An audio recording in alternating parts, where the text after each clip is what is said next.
Hi everyone, this is Mai, and I brought my guest Maria. Hi. We've known each other since 2022 in Ballet Summer Intensive at Ballet Magnificat.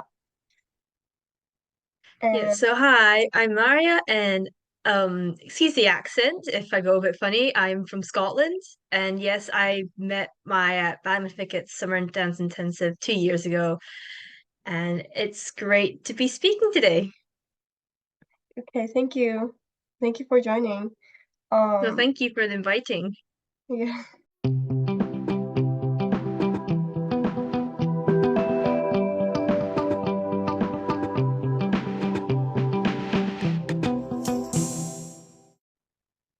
So Kaylin is not here today because she has to go to her grandparents' house. So it'll be just two of us today. Okay, so we're starting with a verse, Hebrews 4:7. Today, when you hear this voice, don't harden your hearts. So Caitlin suggested this verse, and Yeah, so when I saw this note, my understanding was that God doesn't promise he doesn't promise that this will happen in the future. Like you can ask, like when you pray to God, and you ask for something like, dear God, I really want to go to this school. He doesn't promise that it will come. Um, Even though the Bible does say when you want something, pray to God. Sometimes his answer could be no because he has something else better for you. Like, example, Amy Carmichael, she prayed for blue eyes, but God said, no, I have a better plan for this with your brown eyes. And then because she had brown eyes, she could pretend to be an Indian person in India and rescue children who were slaves. But if she had blue eyes, she would stand out too much and wouldn't be able to do so. And looking back, she realized God's plan for her was so much better than what she wanted then. So God God's plan may not be what you want right now, but in the future you may look back and say, "Oh wow, this plan God has given me is so much better than what I wanted back then." I guess if that makes any sense. yeah, that does make sense. Thank you for the explanation. And then you have this opportunity that where you can hear his voice. So like don't ignore what God is trying to say to you and accept what he has for you. Mm. And then another verse is Galatians 6:9. And let us not grow weary of doing good, for in due season we will reap if we do not give up. And another verse is Philippians 6:7. Be anxious for nothing, but in everything be prayer and supplication with thanksgiving. Let your requests be made known to God, and the peace of God, which surpasses all understanding, will guard our heart and minds through Christ Jesus. So we need to always trust in him that he has a plan for you in your life, and then like pray to him that there will be always a good outcome. Mm. So how do you discern God's voice from the world or Satan?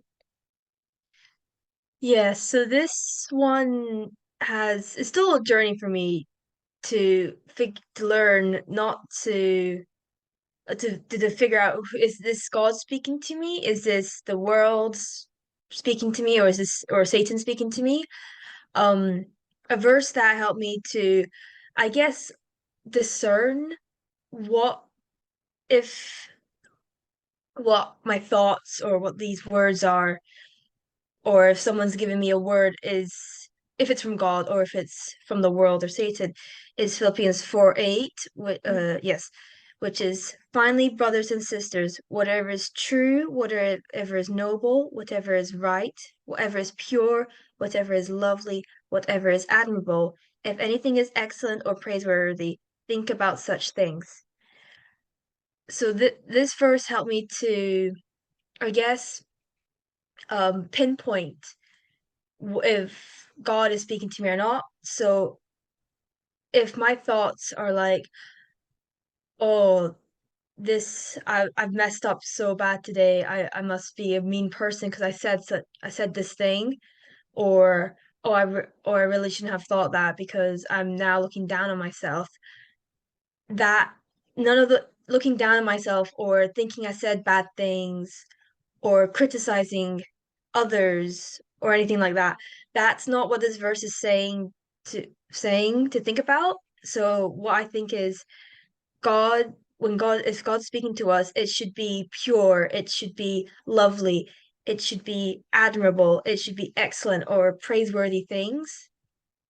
So if I'm not being praising myself for saying, okay, I'm a dancer, so oh, I messed up that exercise so bad. I can't I must be terrible at dancing or I'm nowhere near as good as her.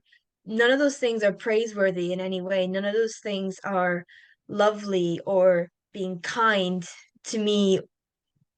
So I can discern from that that is not from God. That is Satan or the world speaking about me. Mm. That's a really good really good example.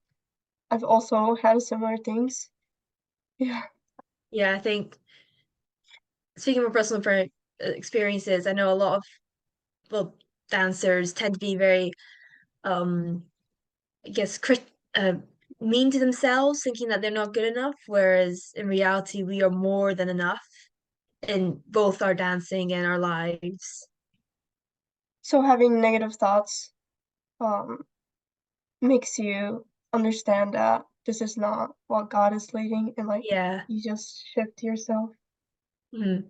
Of course I'm not perfect. I'm still struggling with this quite a bit, but yeah, whenever I feel really down on myself, I might panic, I might freak out, Mm. but then I'll listen, turn on some uh music, worship music,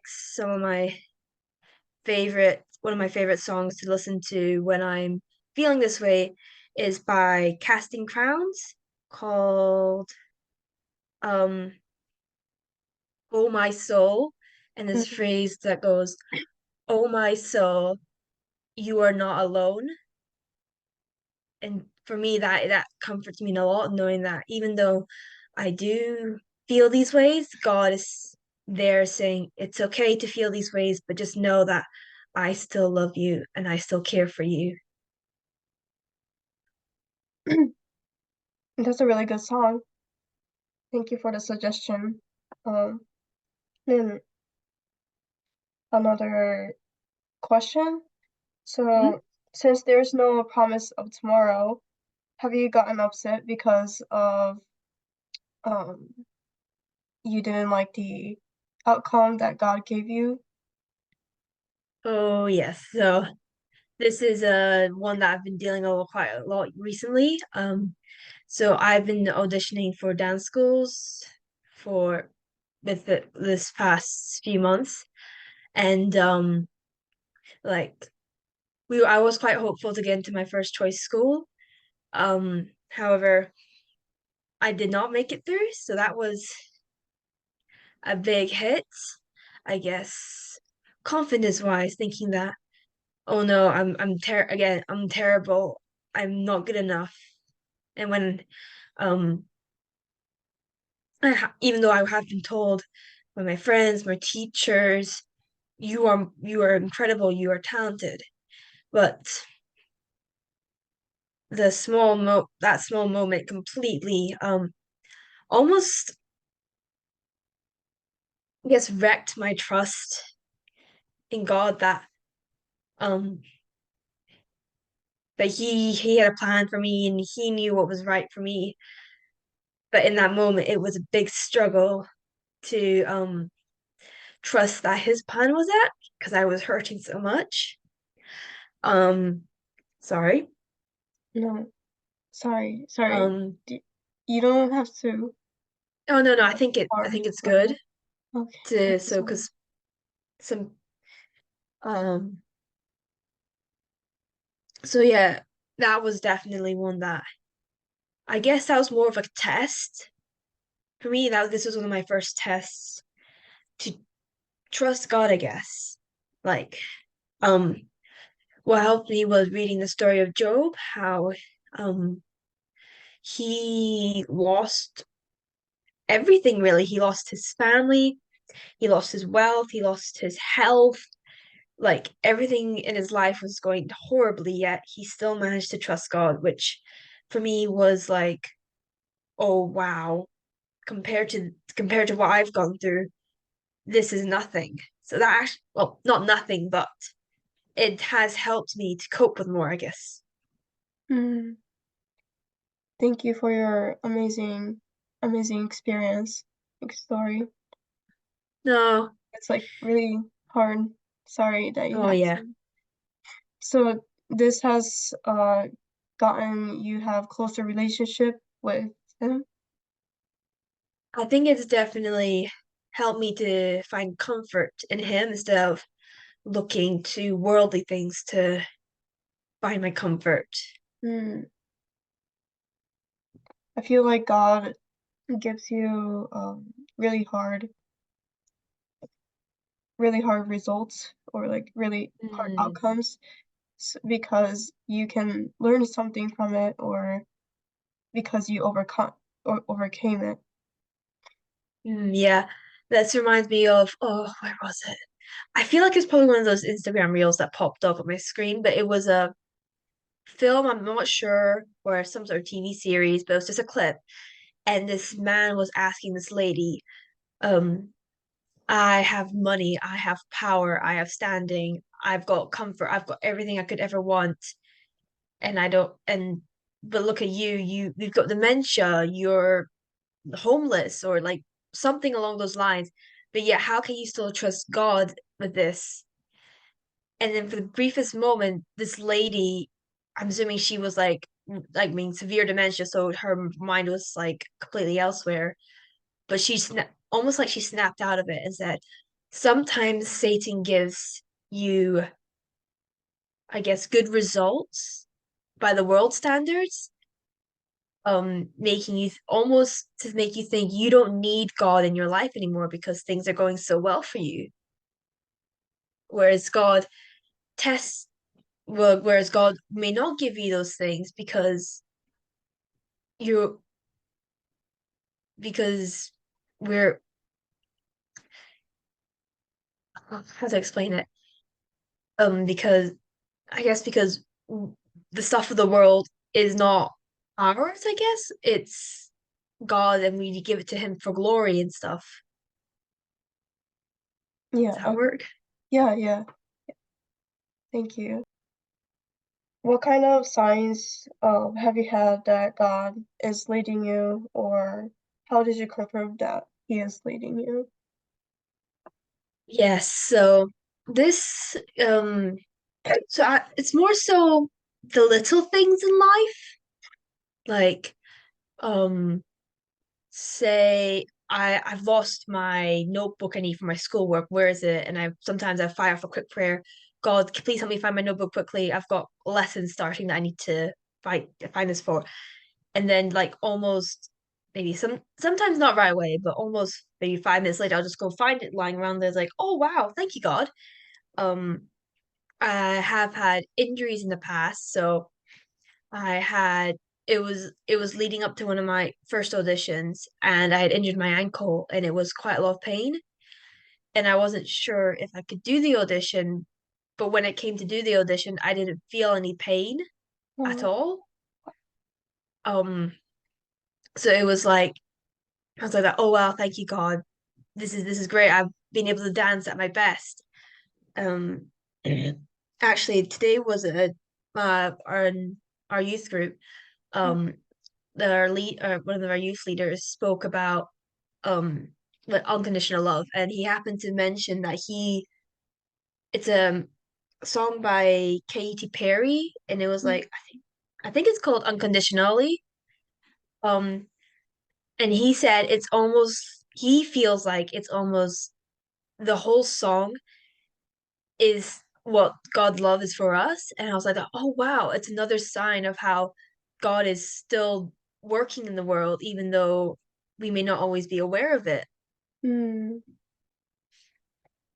That kind of reminds me of a story where um this construction worker was like working on top of the roof of this building, and then he slipped and like fell not fell fell yeah, fell off the roof, and then he was like sliding down the building, and then he was like, God, please help me. And then for some reason there was like a nail sticking out of the building, and then his cloth got like stuck onto it, So he and got then he caught onto the nail. caught onto the nail, and then he was like, "Oh God, I don't need your help anymore because a nail saved me."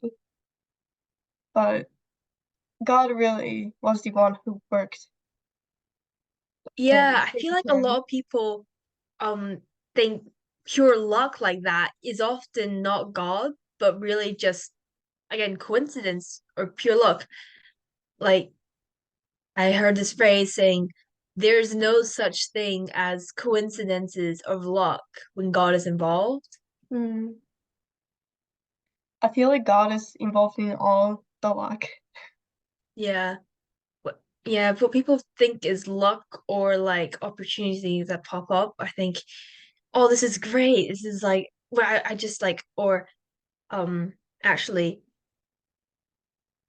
an example that I heard recently was um they were trying to get a different kind of currency to the country they're going to visit for I think it was I can't remember where it was, but they just couldn't find it anywhere. They asked like the post office, like the foreign exchange, whatever, can we get some cash or whatever? And they was like the earliest it's gonna be is like Tuesday, but there was no guarantee it would be there in time because they left on the Wednesday. Hmm. Um, so they were like, okay, and so she said, okay, we had better pray that this a miracle happens because I don't know what we're gonna do. So over the weekend, well, a letter came through their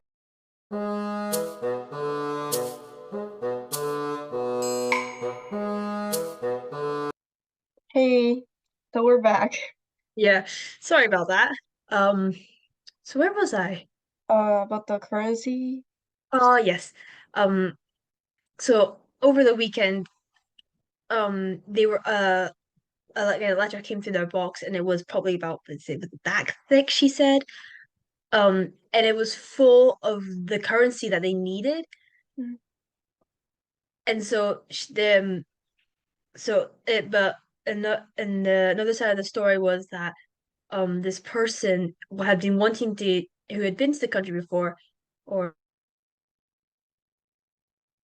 Oh, or sorry no wrong way around had wanted to give money for them to be able to go or to I guess help support because they were going because he was going away as like a young person with like a missionary group so thing and so I think it was her and so someone said, oh, I remember I've been to this country and I still have some leftover currency from that. So it must be in my like bedside drawer or something. So he went out and like found the currency and not really he didn't mail it. He literally went to their house and just stuck it through the door. oh, Um, hmm, so that and so it so what was the topic about? Oh yeah, God did something there. Yeah, wow. God intervened and like reminded this person, I have some currency from that time. Let me give it as a way to help this person to go, sort of thing. Sorry. That's a good story. Yeah. Oh, yeah. Can I just add to that last one because there's more I wanted to go on from that. Hmm. Um, so signs, yeah. So one thing that also showed me that God is leading me was in our youth group we have something called Deeper, where like the older end of the youth, so from like ages, let me think. Now, Scotland's different. We have primary school and high school. We don't have a middle school, so it's a bit different. So I think for you guys, it would be those in the high school kind of age.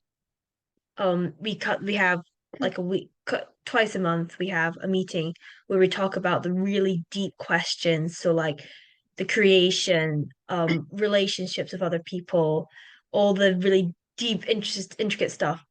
And so one subject that came up was spiritual gifts and how to use them, or what the spiritual gifts are, and things like visions or actually hearing God speak, or the healing. Um, I so I'm so often when we talked about things like that, there were have been several occasions I would receive a picture of something, either for myself or for another person. Or sometimes I would hear like a sudden thought pop into my head, which is nothing related to do with the subject I was doing. So like there was one time I was on a walk listening to music in general. It wasn't like worship music or anything like that. Then all of a sudden I just heard words being spoken to me that were not anything related to do what I was listening or what I was doing. So I immediately stopped what I was doing, turned off my music, and just listened. And it was incredible. It was like I could all like the thoughts were in my head, but I wasn't thinking it. And so it's different for every person. Like, I have friends who say they hear God best when they read the Bible, or they hear or see him when someone's praying over them. They can hear him speak, or they listen to songs and immediately makes them think. It could be any song. Like, I think one of my friends said there was a song from a musical, and she said she felt God was saying the lyrics in this musical, the song, is for you. Mm. That's pretty cool. So do you think praying him really helped you? Um, for me, it was, even though I pray, I feel when I don't know what um to say when I pray. Mm, I'm more so just I personally find it's easier when I write things down. So I've got a notebook specifically for like writing down notes during church services or stuff. I might write down, um, hey God, or hey Jesus, I'm really struggling with this, this, and this. Or thank you for this and this and this. Almost like that. mm, It's almost like writing a diary that between me and God. mm, I see. Or um listening to music, or dancing to music. Those things I sense, for me, I sense God's presence more than that way than when I just pray. That's a really good way of connecting with him. Um, I think that's I think that's about it. Yeah. Okay. Thank you for seeing our video. If you want to be one of our guests, please fill out the Google form and have a nice day. Yes.